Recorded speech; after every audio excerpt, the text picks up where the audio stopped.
Jésus donne un avenir. Amène-moi, Saint-Esprit. Amène-moi où tu veux. Amène-moi auprès de Jésus. Amène-moi, Saint-Esprit. Amène-moi où tu veux. Amène-moi auprès de Jésus.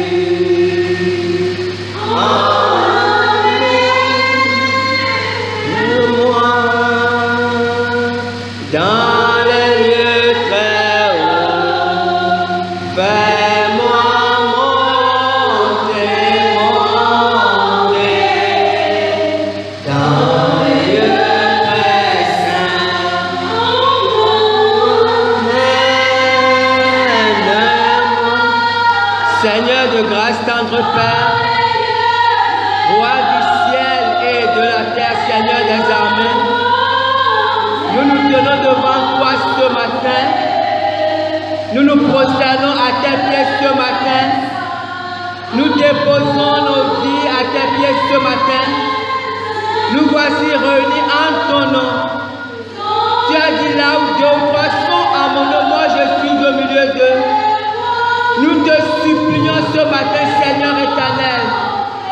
Manifeste-toi ce matin. Parle à chacun de nous ce matin. Parle, Seigneur du ciel et de la terre. Glorifie ton nom, tendre Père. Je me tiens devant toi comme un serviteur inutile.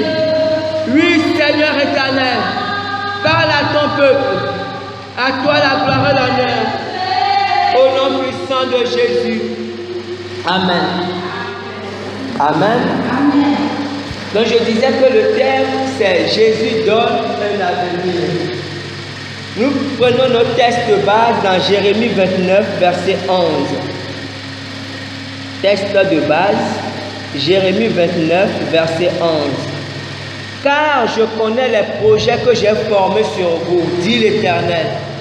Projets de paix et non de malheur, afin de vous donner un avenir et de l'espérance. Car je connais les projets que j'ai formés sur vous, dit l'Éternel, projets de paix et non de malheur, afin de vous donner un avenir et de l'espérance. Vous savez, lorsqu'on parle d'avenir, en fait, tout le monde est concerné. Tout le monde est concerné par les soucis d'avenir. Et quand on parle d'avenir, on a trois catégories de personnes. On a d'abord les enfants et les adolescents. Les enfants et les adolescents n'ont pas trop de soucis d'avenir parce qu'ils sont encore enfants, parce qu'ils sont encore jeunes et qu'ils ont plein de rêves.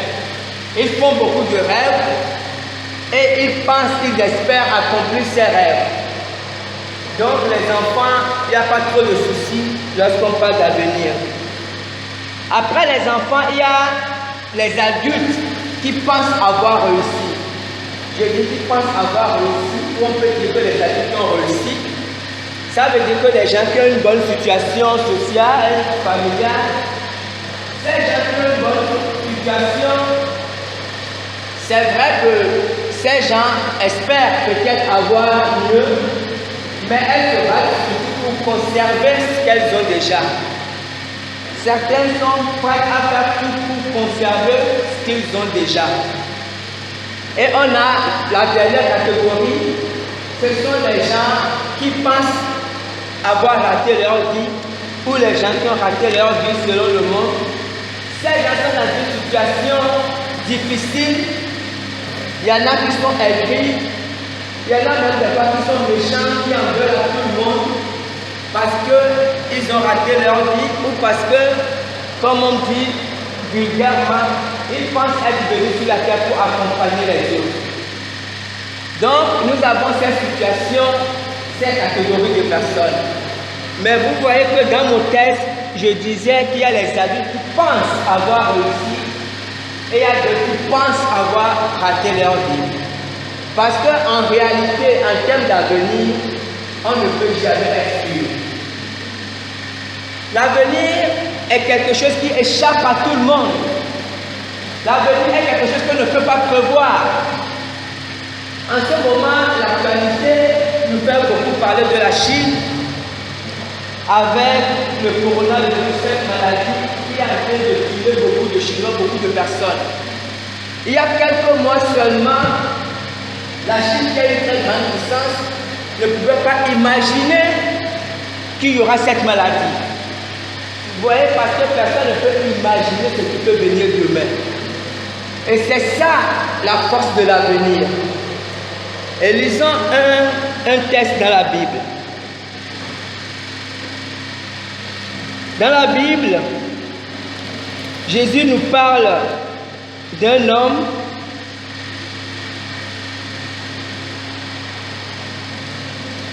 Jésus nous parle de cet homme qui a récolté beaucoup de choses. Il a récolté beaucoup de choses. Il a fait une grande récolte. Et lorsqu'il a fait une grande récolte, cette personne était contente. Cette personne faisait des projets d'avenir, alors que Dieu avait décidé que cette personne doit mourir. Nous allons reprendre ça tout de suite. Comprenez? L'avenir est quelque chose de très important, surtout lorsqu'on devient chrétien. Lorsqu'on devient chrétien, on doit être heureux, quelle que soit la situation dans laquelle on se trouve. Même si on pense avoir raté complètement sa vie, lorsque l'on devient chrétien, on doit être heureux. Parce que la Bible nous dit dans 2 Corinthiens 5, verset 17. 2 Corinthiens 5, verset 17. Si quelqu'un est en Christ, il est une nouvelle créature. Les choses anciennes sont passées et voici toutes choses sont devenues nouvelles. Si quelqu'un est en Jésus, la Bible dit cette personne est une nouvelle création. Vous savez, le texte de base, Dieu dit, je connais les projets que j'ai formés sur vous. Projets de paix et non de malheur. Ça, c'est Dieu qui parle.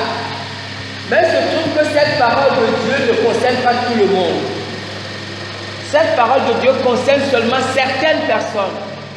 En fait, cette parole de Dieu concerne ceux qui sont nés de nouveau, ceux qui sont réellement chrétiens. Dieu dit, moi je connais les projets que j'ai formés sur vous. Ce qui fait que, avant de devenir chrétien, même si on est dans une situation difficile, on est dans une situation compliquée, lorsque l'on devient chrétien, l'on doit être heureux. Parce que vous savez, lorsqu'on devient chrétien, en fait, on rentre automatiquement dans le projet de Dieu. On rentre automatiquement dans le plan de Dieu. En fait, on a le regard de Dieu sur nous lorsqu'on devient chrétien.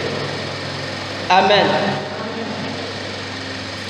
Grand A, j'ai mis la prospérité selon Dieu. Vous savez, la prospérité ou la richesse, on va dire la richesse, est quelque chose qui concerne tout le monde. Disons que tous autant que nous sommes, nous aspirons à la richesse. Dans la pensée de l'homme, lorsqu'on pense à la richesse,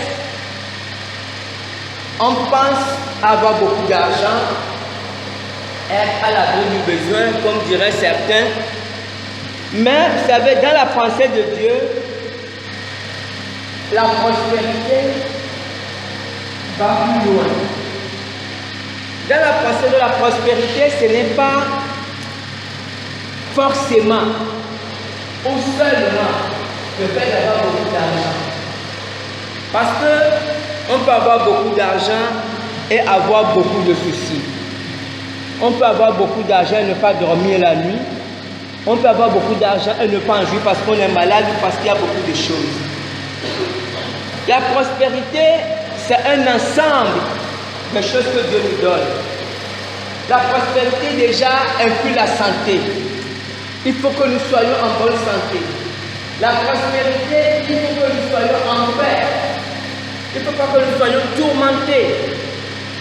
C'est ça la prospérité, c'est un état général. Lisons Luc 12, versets 16 à 21. Luc 12, versets 16 à 21. C'est de cet homme que je parlais tout à l'heure. On va lire ce texte. Et il leur dit cette parabole. Les terres d'un homme riche avaient beaucoup rapporté. Et il raisonnait en lui-même disant, que ferai-je? Car je n'ai pas de place pour serrer ma récolte. Voici, dit-il, ce que je ferai. J'abattrai mes greniers, j'en bâtirai de plus grands, j'y amasserai toute ma récolte et tous mes biens. Et je dirai à mon âme, tu as beaucoup de biens en réserve pour plusieurs années. Repose-toi, mange, bois et réjouis-toi. Mais Dieu lui dit, insensé, cette nuit même, ton âme te sera redemandée. Et ce que tu as préparé, pour qui sera cela-t-il? Il en sera ainsi de celui qui amasse des trésors pour lui-même et qui n'est pas riche pour Dieu. Amen.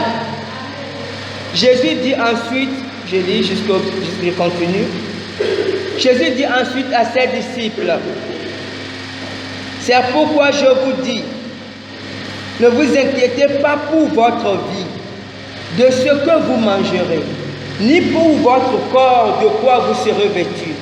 La vie est plus que la nourriture et le corps est plus que le vêtement. Considérez les corbeaux. Ils ne sèment ni ne moissonnent. Ils n'ont ni cellier ni grenier. Et Dieu les nourrit. Combien ne valez-vous pas plus que les oiseaux? Qui de vous, par ses inquiétudes, peut ajouter une coudée à la durée de sa vie? Si donc vous ne pouvez pas même la moindre chose, pourquoi vous inquiétez-vous du reste? Considérez comment croissent les lits, ils ne travaillent ni ne filent. Cependant, je vous dis que Salomon même, dans toute sa gloire, n'a pas été vêtu comme l'un d'eux. Si Dieu revêt ainsi l'herbe qui est aujourd'hui dans les champs et qui demain sera jetée au four, à combien plus forte raison ne vous vêtira-t-il pas, gens de peu de foi? Et vous, ne cherchez pas ce que vous mangerez et ce que vous boirez, et ne soyez pas inquiets, car toutes ces choses, ce sont les païens du monde qui les recherchent. Votre Père sait que vous en avez besoin. Amen. Vous voyez, dans ce texte que nous avons lu, ce long texte, il y a deux parties. Avant de donner des conseils, Jésus a commencé par raconter l'histoire de cet homme. Jésus a dit, il y avait cet homme. C'était un homme riche, il était déjà riche. Il dit, cet homme a planté, effectivement c'est peut-être un agriculteur, et il a beaucoup, ses champs ont beaucoup rapporté cette année-là. Et les champs ont tellement rapporté que quand il a fait sa récolte, il a rempli tous ses greniers, il en a tellement rempli qu'il a dit, bon là, je ne vais pas travailler pendant plusieurs années, je vais me reposer pendant plusieurs années. Et il se disait que bon, mon âme, repose-toi, tu as beaucoup travaillé. Mais la Bible dit que mais ce que cet homme ne savait pas, c'est que cette même nuit, Dieu avait programmé qu'il devait mourir. Vous comprenez? Ce qui devait programmer cet homme est pauvre. Dieu dit, mais voilà quelqu'un qui se croyait riche pour lui-même, alors que Dieu, pour Dieu, il n'est pas riche. Et nous avons souvent, vous savez, nous sommes souvent dans cette conception. Nous sommes encore un peu dans la période, il y a quelques mois, surtout le mois passé ou peut-être à partir de décembre, dans notre pays, il y avait cette opération anticorruption qui a, on va dire ça comment, qui a décapité plusieurs otages du pays. À tort ou à raison. Qu'ils aient raison, qu'ils aient tort, ce n'est pas de ça que je parle, mais je veux nous faire comprendre quelque chose. Vous savez, ces hommes et femmes ont eu des promotions. Ont eu des promotions il y a peut-être 2 ans, il y a 3 ans de cela. Et lorsqu'ils ont eu cette promotion, Ces promotions ont fait l'objet de grande joie pour la famille, parce que c'était des postes très élevés, des postes importants. Et ces gens-là ont dû faire la fête avec leur famille, avec leurs amis. Ils se sont réjouis à cause de cette promotion. Mais vous savez, ce que ces gens-là ne savaient pas, c'est qu'en réalité, ces promotions étaient des mauvaises choses pour eux. Parce que ce sont ces promotions, en fait, qui ont fini par les amener en prison. S'ils n'avaient pas eu ces promotions, ils seraient encore libres aujourd'hui. Ils seraient sûrement avec leur famille. Peut-être ils auraient la position qu'ils avaient avant, mais ils seraient avec leur famille. Ils ont eu des promotions qui étaient censées être une bénédiction pour eux, alors qu'en fait, ces promotions étaient en train d'ouvrir les portes de prison pour eux. Et aujourd'hui, la plupart d'eux se sont retrouvés en prison, comprenez? Donc, il y a des événements qui se passent dans notre vie. Mais lorsque nous sommes chrétiens, quand nous ne sommes pas chrétiens, nous sommes libres, nous menons notre vie comme nous voulons, nous faisons ce que nous voulons. Si ça marche, tant mieux. Si ça ne marche pas, tant pis. Mais lorsqu'on devient chrétien, les choses changent. Parce que lorsqu'on devient chrétien, Dieu a un regard sur notre vie. Comprenez? Mais nous ne comprenons pas souvent. Parce que nous-mêmes, quelquefois, nous recherchons certaines choses. Nous sommes à la recherche de certaines choses, nous prions pour certaines choses. Et lorsque nous n'arrivons pas à obtenir ces choses, des fois nous sommes frustrés. Des fois nous sommes même fâchés contre Dieu, sans savoir que Dieu nous préserve. Vous comprenez?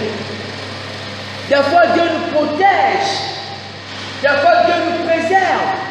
Mais nous ne le savons pas. Parce que nous ne connaissons pas l'avenir. Nous ne maîtrisons pas l'avenir. Mais Dieu fait une promesse. Il dit, lui, il connaît les projets qu'il a formés sur nous. Lui, Dieu, il est en train de nous donner, de nous préparer un avenir. Vous comprenez? Nous devons apprendre à lui faire confiance. Nous devons apprendre à faire confiance à Dieu au travers des événements que nous vivons. Voyons autre chose, grand B, notion d'avenir selon Dieu. La manière dont Dieu voit l'avenir, ou la manière dont Dieu conçoit l'avenir.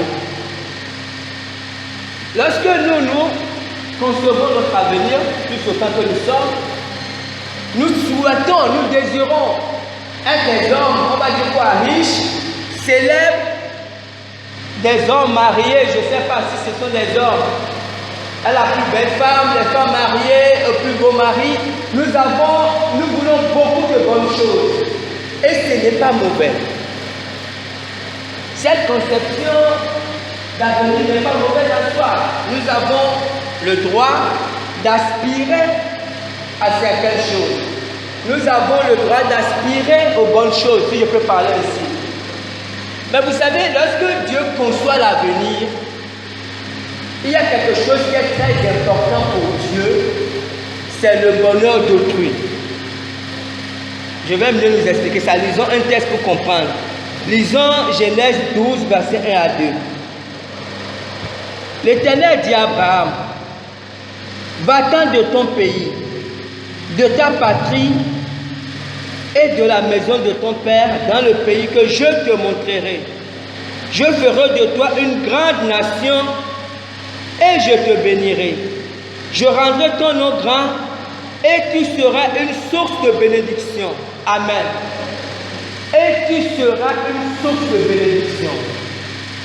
Nous devons comprendre que lorsque Dieu conçoit notre avenir, Dieu ne conçoit pas notre avenir sans penser aux autres. À chaque fois, et c'est là que nous n'avons pas la même manière de voir que Dieu. À chaque fois que Dieu conçoit notre avenir, ou à chaque fois que Dieu nous fait un projet d'avenir, il y a un volet très important. Notre avenir, nous pouvons devenir grands, nous pouvons devenir célèbres, nous pouvons devenir riches. Ce n'est pas une mauvaise chose. Mais il faut que notre vie soit une source de bénédiction pour les autres. Tant que notre vie ne sert pas les intérêts des autres, pour Dieu c'est une vie cachée. Parce que Dieu ne fait jamais de projet d'égoïsme. Dieu ne fait jamais un projet pour un homme seul. Lorsque Dieu fait un projet sur un homme, Dieu pense toujours aux autres. Qu'est-ce que cette vie apporte aux autres? Qu'est-ce que ma vie apporte aux autres? Qu'est-ce que ta vie apporte aux autres? Si ma vie, ta vie, si nos vies n'apportent rien aux autres, alors pour Dieu c'est une vie cachée. En fait, c'est une vie qui tourne autour de nous-mêmes, comprenez? Et malheureusement, plusieurs chrétiens sont dans cette conception. On prie pour nous, on veut des choses pour nous, on veut des choses pour notre mari, pour notre femme, pour nos enfants. La plupart du temps, nous nous concentrons sur nous-mêmes et sur nos proches. Nous n'allons pas, nous ne pensons pas aux autres, au bonheur des autres. Mais il faut que notre vie puisse bénir les autres. Dans Matthieu 5, versets 13 à 16, c'est ce que Jésus a dit. C'est ce que Jésus a dit autant pour moi. Vous êtes le sel de la terre. Mais si le sel perd sa saveur, avec quoi la nous rendra-t-on? Il ne sert plus qu'à être jeté dehors et foulé au pied par les hommes. Vous êtes la lumière du monde. Une ville située sur une montagne ne peut être cachée. Et on n'allume pas une lampe pour la mettre sous le boisseau, mais on la met sur le chandelier et elle éclaire tous ceux qui sont dans la maison. Que votre lumière luise ainsi devant les hommes, afin qu'ils voient vos bonnes œuvres et qu'ils glorifient votre Père qui est dans les cieux. Amen. Donc nous devons comprendre, vous savez, que Dieu a dit, voici je connais les projets que j'ai formés sur vous. Dieu a formé des projets sur nous. Vous savez, quelle que soit notre situation, quel que soit qui nous sommes avant de connaître Dieu, en réalité, je le dis souvent, on ne peut jamais rater sa vie avec Jésus. C'est impossible d'être réellement chrétien et de rater sa vie. C'est impossible d'avoir le Saint-Esprit et de rater sa vie. Ce n'est pas possible. Lorsque on a le Saint-Esprit, on ne peut pas rater sa vie. Sauf si on n'a pas le Saint-Esprit. Sauf si on fait semblant d'être chrétien. Sauf si on va à l'église, parce qu'on peut aller à l'église et ne pas être chrétien. Mais lorsque quelqu'un a le Saint-Esprit dans sa vie, cette personne ne peut jamais rater sa vie. Il y a des gens qui étaient des drogués, des gens qui étaient complètement foutus, des gens qui étaient rejetés par la société. Mais lorsque Jésus rentre dans la vie de ces personnes, Jésus fait de ces personnes des hommes et des femmes merveilleux. Ces personnes deviennent des sources de bénédiction.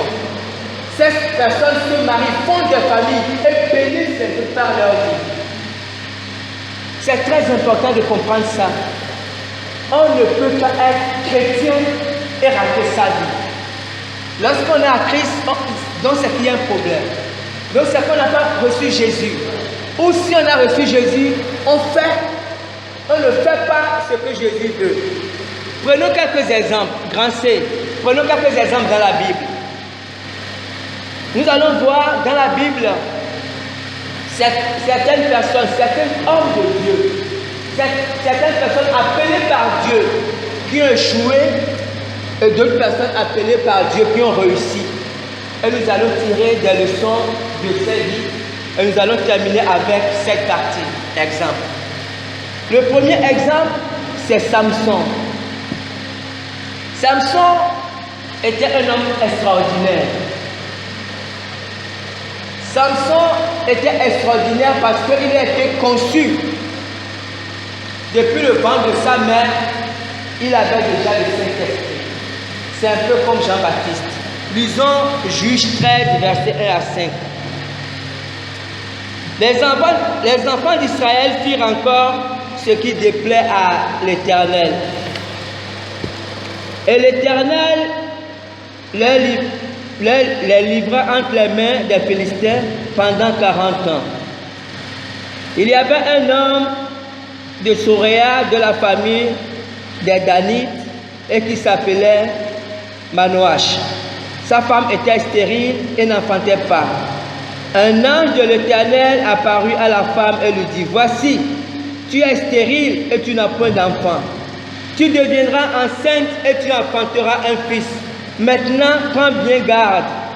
Ne bois ni vin ni liqueur forte et ne mange rien d'impur. car tu vas devenir enceinte et tu enfanteras un fils. Le rasoir ne passera point sur sa tête, parce que cet enfant sera consacré dès le ventre de sa mère. Et ce sera lui qui commencera à délivrer Israël de la main des Philistins. Voilà l'histoire de Samson à celle de lui. Samson était quelqu'un qui a été conçu par le Saint-Esprit.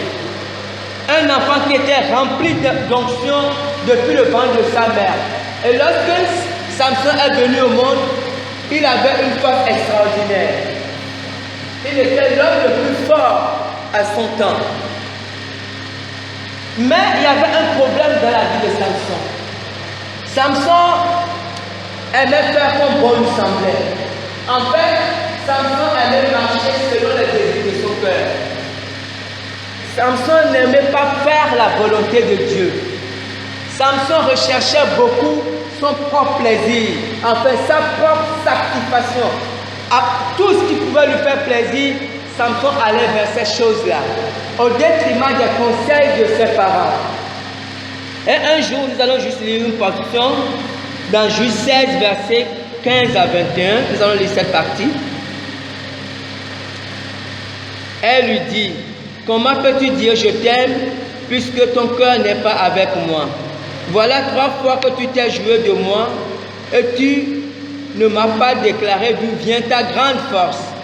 Comme elle était chaque jour à le tourmenter et à l'importuner par ses instances, son âme s'impatienta à la mort. Il lui ouvrit son cœur et lui dit: le rasoir n'a point passé sur ma tête parce que je suis consacré à Dieu dès le ventre de ma mère. Si j'étais rasé, ma force m'abandonnerait et je deviendrais faible. Et je serais comme tout autre homme. Delilah, voyant qu'il lui avait ouvert son cœur, envoya appeler les princes des Philistins et lui dit: montez cette fois, car il m'a ouvert tout son cœur. Et les princes des Philistins montèrent vers elle. Ils apportèrent l'argent dans leurs mains. Elle endormit sur ses genoux. Et ayant appelé un homme, elle rasa les 7 tresses de la tête de Samson et commença ainsi à le dompter. Il perdit sa force. Elle dit alors: les Philistins sont sur toi, Samson. Il se réveilla de son sommeil et il dit: je m'entrairai comme les autres fois et je me dégagerai. Il ne savait pas que l'Éternel s'était retiré de lui. Les Philistins le saisirent et lui crevèrent les yeux et le firent descendre à Gaza et le lièrent avec des chaînes d'airain. Il tournait la meule dans la prison. Amen. J'ai pris juste 2 petites portions de l'histoire de Samson. Mais l'histoire de Samson est l'une des plus belles histoires de la Bible. Et même beaucoup de personnes qui ne connaissent pas Dieu aiment interpréter cette histoire dans des films. C'est une histoire passionnante qui nous apprend beaucoup de choses. Samson était effectivement cet homme très fort. Il était invincible. Mais Samson aimait beaucoup aller contre la volonté de Dieu. Et Samson est parti se lier, il s'est marié avec un païen, avec une fille qui faisait partie du camp des ennemis de Dieu. Alors que la parole de Dieu est claire, Dieu a interdit le mariage entre les chrétiens et les non-chrétiens. Et si Dieu a interdit ces choses, vous savez, un jour nous parlerons de mariage, nous allons s'inscrire au mariage. Et nous allons comprendre le projet de Dieu pour le mariage. C'est très important. Lorsqu'on ne le comprend pas, on commet beaucoup d'erreurs. Et malheureusement, ce sont les erreurs qu'on ne peut pas revenir. Et Samson s'est lié avec Delilah ou Dalila, comme si on veut, alors que c'était interdit par la parole de Dieu. Et cette union a amené Samson à détruire Samson. Vous comprenez? Samson était un homme de Dieu. Samson était le choix de Dieu. Mais Samson a échoué. Samson a échoué parce qu'il n'a pas voulu faire la volonté de Dieu. Il n'a pas voulu faire ce que Dieu lui recommande, ce que Dieu lui conseille. Vous savez, la plupart du temps, Lorsque on lit la parole de Dieu, et lorsqu'on nous parle de la parole de Dieu, cela nous ennuie parce qu'on pense que Dieu nous empêche de vivre. Mais en réalité, toute la parole de Dieu est pour notre bien. Vous savez, tout ce que la Bible dit, en fait, quand Dieu dit des choses, ne faites pas ceci, ne faites pas ceci, ce n'est pas pour Dieu, c'est pour nous-mêmes. Ce sont des choses pour nous protéger. Mais lorsqu'on ne suit pas ça, après on se rend compte trop tard qu'on s'est fait du mal nous-mêmes. Et c'est le cas de Samson. Samson, il voulait vivre sa vie, il voulait s'amuser, il faisait ce qu'il voulait. Pour lui, la vie était belle. Mais il ne savait pas que cette vie qu'il menait le conduisait à sa propre perte. Voilà Samson, un homme qui était dans le projet de Dieu, mais qui a déraillé, qui a échoué parce qu'il n'a pas su écouter les conseils de Dieu. Nous allons voir une deuxième personne, une deuxième personnalité, c'est Balaam. Balaam était un homme, était un prophète extraordinaire dans son temps. Il était l'un des plus grands prophètes, Balaam. Balaam, je ne sais pas si aujourd'hui, il y a un prophète qui est comme lui. Parce que Balaam avait atteint un niveau de communion avec Dieu, il lui suffisait de fermer les yeux pour que Dieu lui parle. Lui-même, il disait qu'il est l'homme qui ferme les yeux et à qui Dieu parle. Il n'a pas besoin de faire comme nous, il va jeûner, il va prier. Il n'avait pas, il suffisait qu'il ferme les yeux, qu'il dort et Dieu vient à lui. Il était un homme très puissant à son époque. Lisons une petite Nombre 22, versets 6 à 12. Nombre 22, versets 6 à 12. Je lis la parole de Dieu. Viens, je te prie, maudis ce peuple, car il est plus puissant que moi. Peut-être ainsi pourrais-je le battre et le chasserai-je du pays. Car je sais que celui que tu bénis est béni et que celui que tu maudis est maudit. Les anciens de Moab et les anciens de Madian partirent, ayant avec eux des présents pour le devin. Ils arrivèrent auprès de Balaam et lui rapportèrent les paroles de Balak. Balaam leur dit, passez ici la nuit et je vous donnerai réponse d'après ce que l'Éternel me dira. Et les chefs de Moab restèrent chez Balaam. Dieu vint à Balaam et dit, qui sont ces hommes que tu as chez toi? Balaam répondit à Dieu, Balak, fils de Béor. Balak, fils de Tsippor, roi de Moab, les a envoyés pour me dire, voici, un peuple est sorti d'Égypte et il couvre la surface de la terre.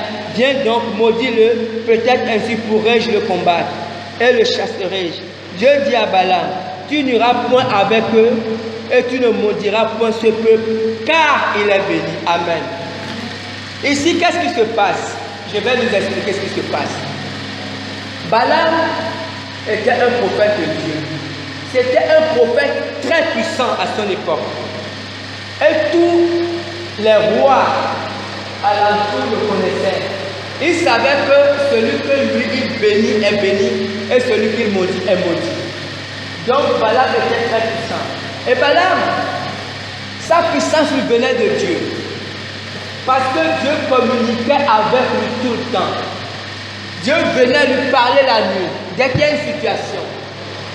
Et en même temps, le peuple d'Israël était sorti d'Égypte. Et quand ils sont sortis d'Égypte, ils ont commencé à conquérir les nations qui étaient en face d'eux parce qu'ils étaient en train d'aller à Canaan. Et ce peuple est conduit par Dieu. Mais Balaam ne le savait pas. Balaam était dans son coin. Et voilà qu'un roi, Balak est un roi païen, a envoyé des messagers à Balak, ses frères, il les a envoyés chez Balak, il leur a donné beaucoup de richesses, ils vont aller chez ce prophète Balak, apporter-lui ses présents, ses richesses, et demander-lui de venir maudire le peuple qui est en train de venir. Parce que Balak voulait combattre avec Israël et il voulait par Israël. Ici, il y avait un souci. Ni Balak, le roi païen, ni Balak, le prophète, ne savaient pas qui était Israël.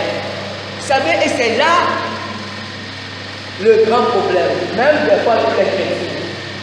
Dieu a dit à Balaam, tu ne peux pas maudire ce peuple. Vous savez, Balaam était quelqu'un de très puissant. Tout ce qu'il maudissait était maudit. Mais Dieu lui a dit, tu ne peux pas maudire ce peuple. Parce qu'il est béni. Comprenez? C'est un peuple qui est béni éternellement. Et c'est ce que vous et moi nous sommes. Personne ne peut nous maudire parce que nous sommes bénis. Et nous devons le comprendre. Si nous sommes chrétiens, si nous sommes réellement chrétiens, personne ne peut nous maudire. Aucun sorcier, aucun vampire, je ne sais même pas, même Satan ne peut nous maudire parce que nous sommes bénis. Vous comprenez?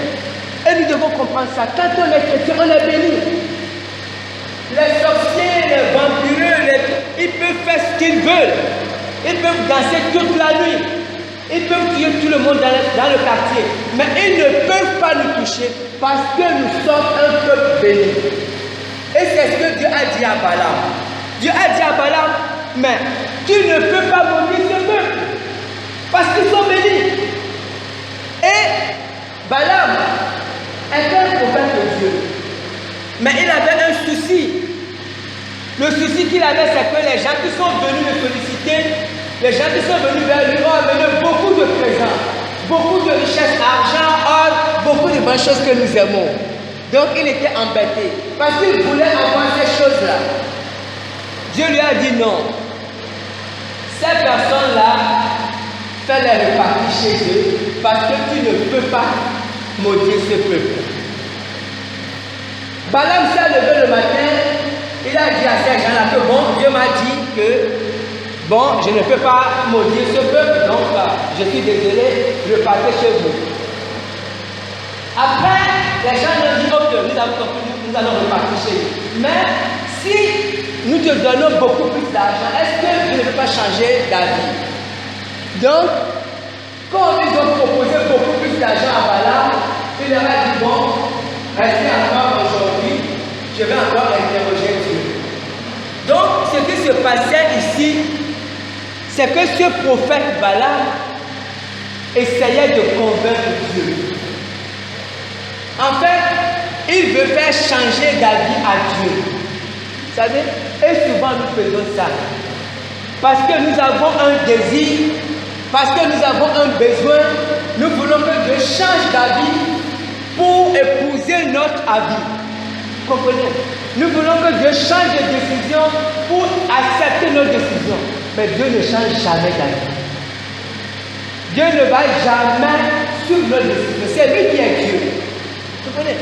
Et ce prophète insistait, est-ce que Dieu, mais est-ce que Dieu a dit, ok, va avec eux. Maintenant Dieu a dit, ok, va avec eux. Le prophète était content. Parce qu'il se disait que Dieu lui a donné son accord.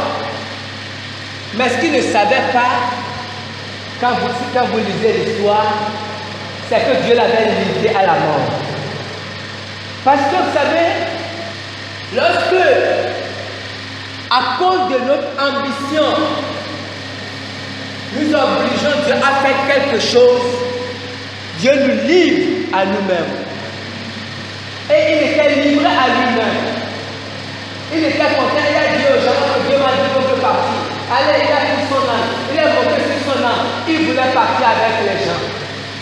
Mais quelque chose s'est passé. Quand il voulait partir avec son âme, l'âne refusait de marcher. Il a tapé l'âne, l'âne refusait de marcher. Il ne pouvait pas faire comme ça. Et pour la première fois, l'âne lui a parlé. L'âne lui a dit que, mais est-ce que je ne suis pas ton âne qui t'a toujours servi, qui a toujours été à ton service? Mais aujourd'hui, je te dis que je ne peux pas marcher parce qu'il y a un danger devant nous. Et Dieu lui a fait grâce. Dieu lui a ouvert les yeux du prophète et il a vu que devant lui, il y avait un ange qui avait son épée. S'il si l'ange avait avancé, il serait mort. Et quand il a vu l'ange, il a compris que Dieu n'était pas d'accord avec lui. Que Dieu n'était pas content avec lui. Mais le roi païen lui a proposé beaucoup de choses. Non, viens, peut-être je vais te donner. Il a dit, bon, comme Dieu ne veut pas que tu les maudisses au nord, viens, allons au sud, peut-être que là-bas, Dieu va accepter que tu les maudisses. Donc, à cause de l'argent des richesses, Balaam a fini par suivre ce roi païen. Balaam. Et il est parti avec le roi païen. Mais, dans cette situation qui se passait, à chaque fois que Balaam voulait maudire le peuple, il le bénissait.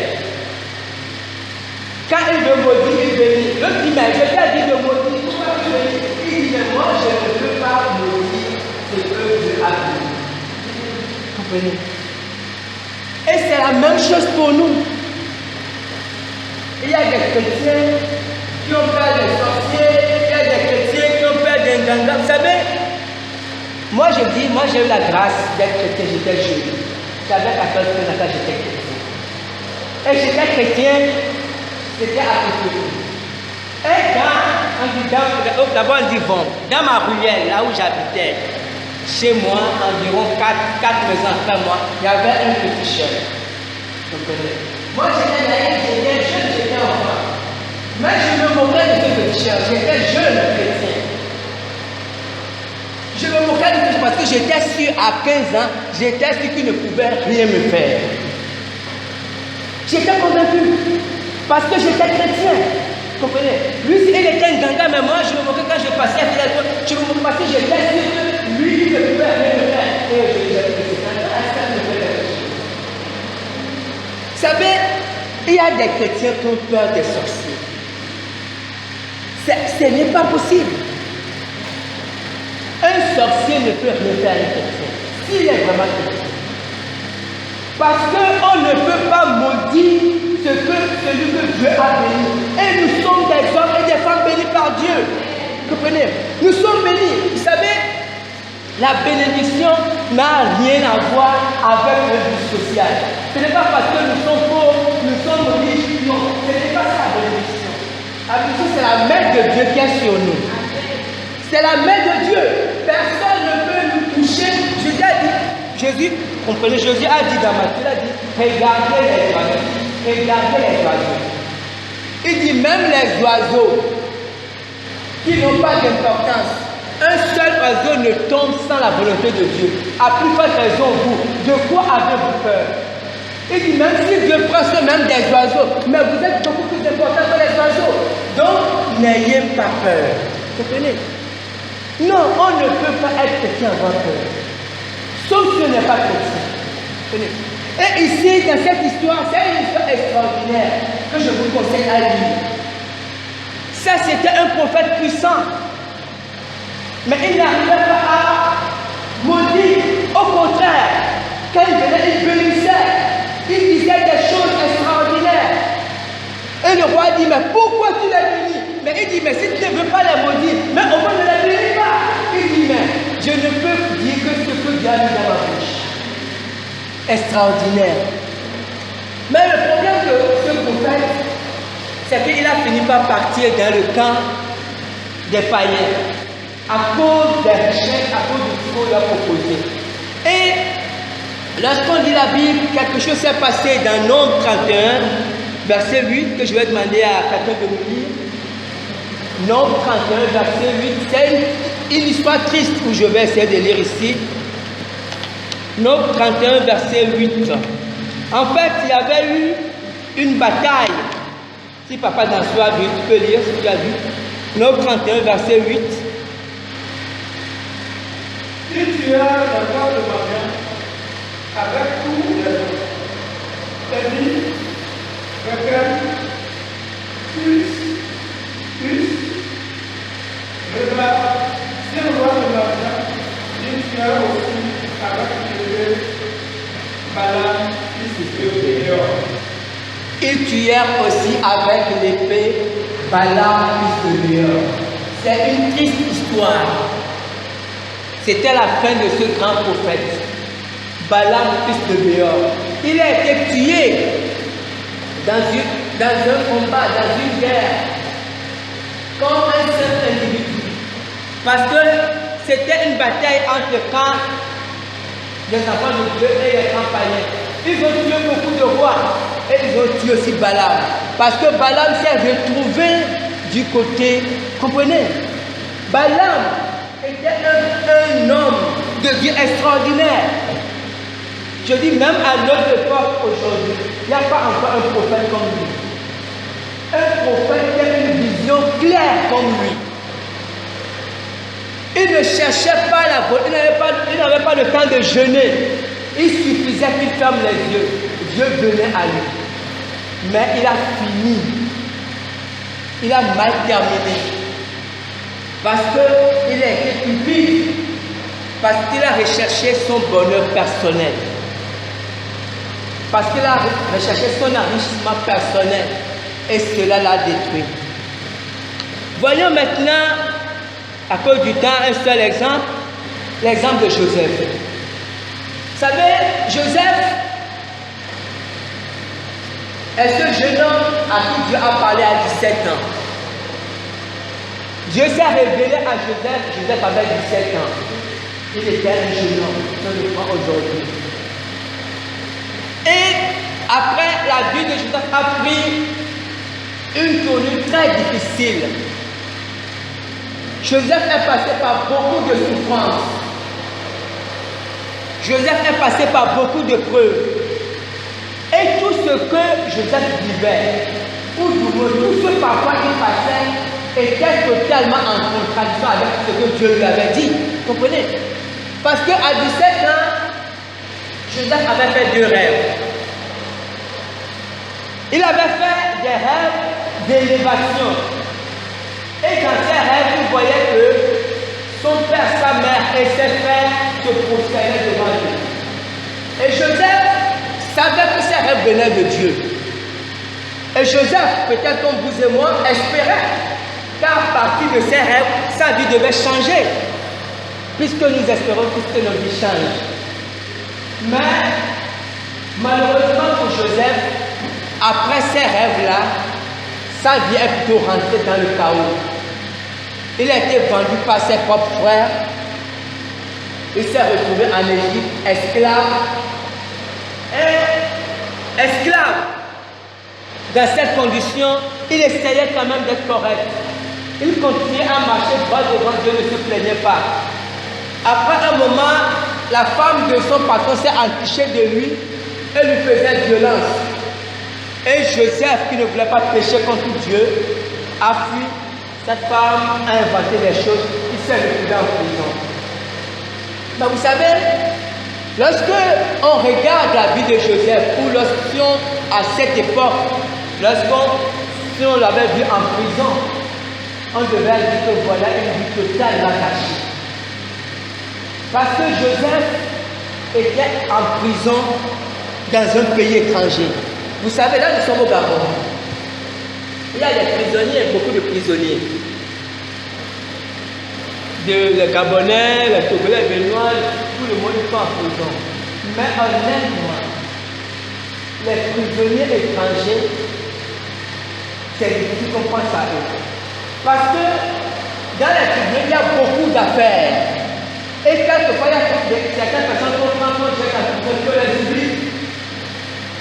Et c'était le cas de Joseph, d'autant plus que Joseph a été jeté en prison par un chef qui pensait alors la jeter en prison là-bas, on l'avait brûlé, il va mourir là-bas. Donc Joseph était un cas désespéré, une vie totalement gaspillée. Mais vous savez, avec Dieu, comme je le disais, il n'y a jamais de vie gaspillée. Lorsqu'on est chrétien, même si on est dans le trou le plus profond, quand on est chrétien, il n'y a jamais de vie gaspillée. Et Joseph était au fin fond de sa prison, fatigué, désespéré, mais Dieu n'avait pas oublié. Parce que, vous savez, Dieu a toujours un compteur, Dieu a toujours un chronomètre. Dieu a toujours un temps. Et le temps de Joseph était arrivé. Et lorsque le temps de Joseph est arrivé, Dieu a accompli ce qu'il a dit sur Joseph. Dieu a élevé Joseph. Mais si vous regardez bien ce qui s'est passé dans la vie de Joseph, Psaume 105 en parle un peu. Lisons Psaume 105. Psaume 105, verset 17. Il envoya devant eux un homme. Joseph fut vendu comme esclave. On serra ses pieds dans les liens. On le mit au fer jusqu'au temps où arriva ce qu'il avait annoncé et où la parole de l'Éternel l'éprouva.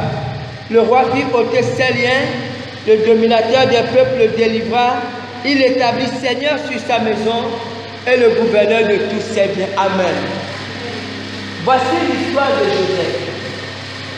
L'histoire de Joseph, vous savez, lorsque on ramène cette histoire à Joseph, vous savez, c'est souvent l'erreur que nous faisons. Parce que lorsque nous prenons notre histoire, l'histoire d'un frère, l'histoire d'une sœur, souvent on ramène l'histoire de cette personne à elle-même. Et c'est une erreur grave.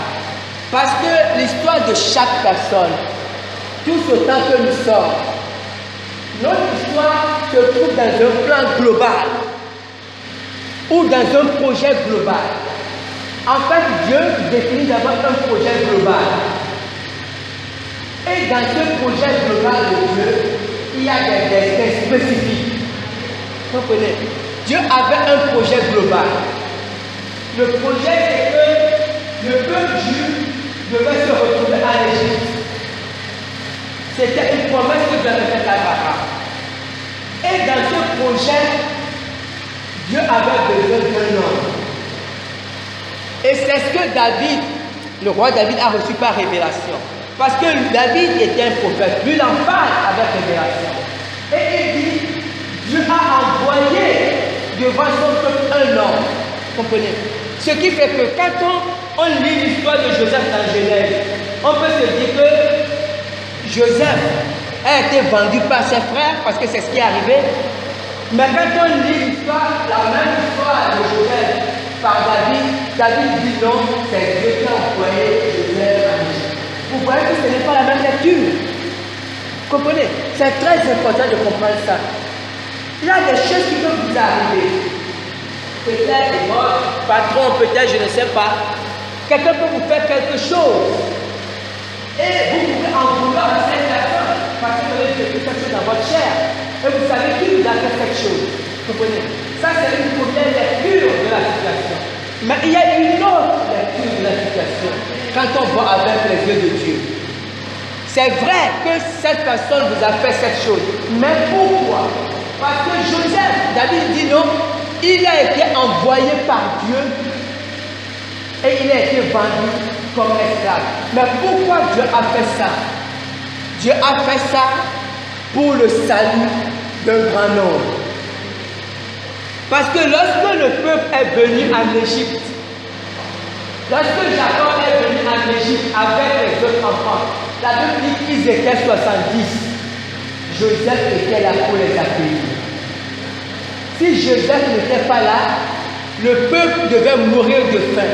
Parce qu'il y avait une grande famille sur la terre, c'était la nourriture qui avait la nourriture. Et cette nourriture avait été justement préservée par Joseph. Vous comprenez? C'est que Dieu avait un projet pour Joseph. Dieu a dit, comme il a dit, je connais les projets que j'ai formés sur vous. Projet de faire un autre malheur. Cette parole était la même pour Joseph. Dieu a promis de bénir. Vous comprenez? Et Dieu a tenu sa promesse. Parce que Joseph a été béni. Parce que Joseph a été élevé. Et, plus important pour Dieu, la bénédiction, l'élévation de Joseph a servi le peuple d'Israël et a servi les projets de Dieu. Mais sauf que le chemin emprunté par Dieu ou le chemin emprunté par Joseph était difficile. Et c'est ce que nous ne comprenons pas. Dieu tient toujours sa promesse. Dieu dit, je connais les projets que moi j'ai formés sur vous. Ce sont des projets de paix et de bonheur. afin de vous donner un avenir et de l'espérance. C'est ce que Dieu a promis. Et Dieu le fera. Dieu le fera si nous nous accordons avec lui. Amen. Et que Dieu bénisse sa parole.